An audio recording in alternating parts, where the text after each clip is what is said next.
Hey guys, what's up? JOC back here again. Yes, I am back, and so are the Vikings back on the losing column. So let's talk about the 3 reasons the Vikings lost in New England. Starting off, number 1, injuries. We came into this game banged up already. A lot of key pieces hurt.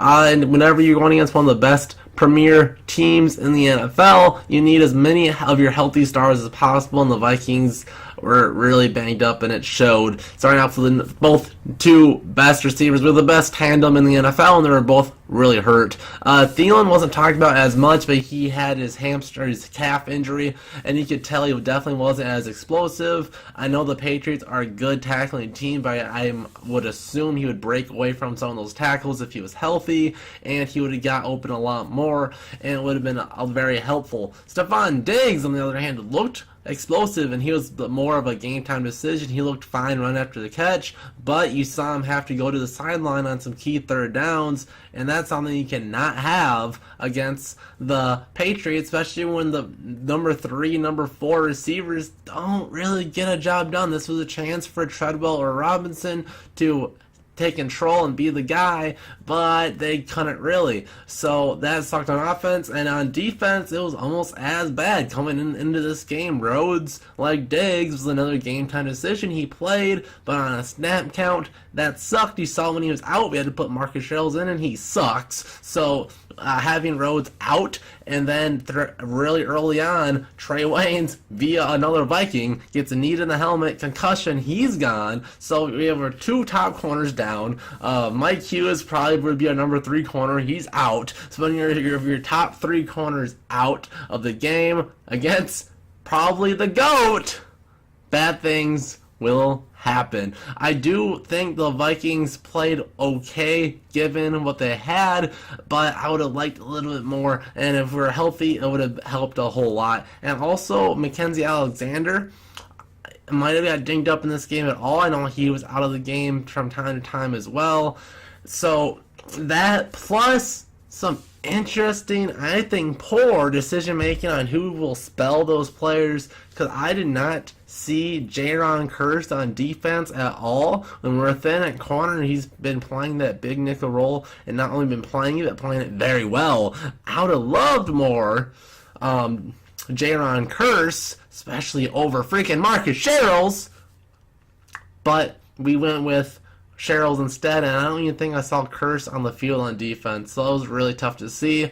But going on, let's go to number 2, play calling, and specifically Coach Flip's worst play calling of the game. Now, this is all over the place because, on one hand, we're finally doing outside runs with Dalvin, and it's working really, really well, averaging over 14 yards a pop in the first half. He was so good. Like, oh my god, we finally have a run game going. Then he just drops it in the second half, and could have gone with it more in the first half.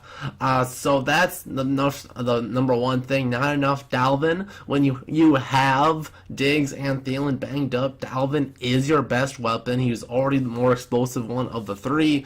And Kyle Rudolph's got to be your best receiver. Get a run game going, play action, throw it to Rudolph. Be the 2011 Christian Ponder Vikings, where all you did was run with Peterson, then throw to Rudolph. It worked then with Ponder, and it worked just fine when you have Cousins, who's really good at throwing to tight ends like he did in Washington. Let him use Rudolph, maybe even Tyler Conklin. He's supposed to be a good receiving tight end, and we didn't do that, and that's another reason we didn't do well at all. And the second part of this play calling is too much short passes. Now, of course, a lot of this is set up because the Patriots don't want to give up these chunk plays, so they were playing more of a shell defense.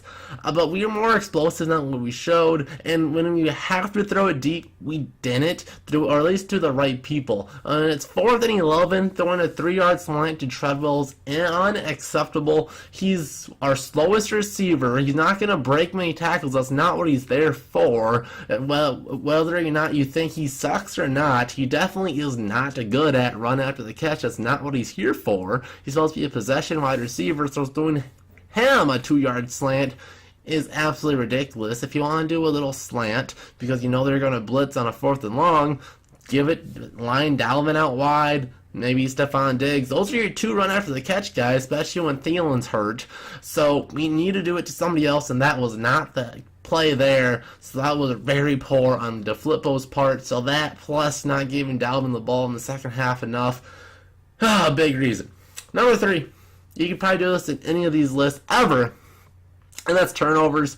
But let's talk about this another step inside, not converting turnovers into points when we finally get it.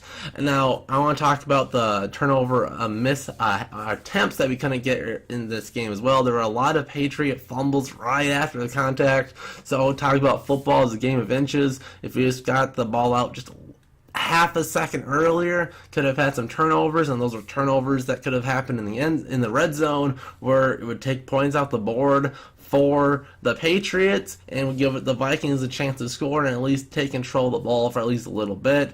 But the actual turnovers, we are driving, Cousins throws it deep over everybody's head and it's intercepted. This was a chance for Robinson to make a contested catch. Again, he was in that number 3 receiver bubble, and it was a big chance for him to make that big splashy play that we want him to make, and he couldn't quite make the play. He's underthrown by Cousins, but still you'd like your receiver to at least get the ball to where it's not just bobbles in the air for 5 minutes for those corners to catch it.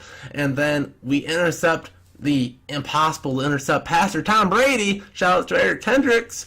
And then we do that. So it's when we have those chances and we don't come through. The interception at the end of the game, you can't really blame them. We're to have to make these splashy plays. We can't do these 5-yard checkdowns, so might as well throw a 25-yard interception, get the game over with. Who cares?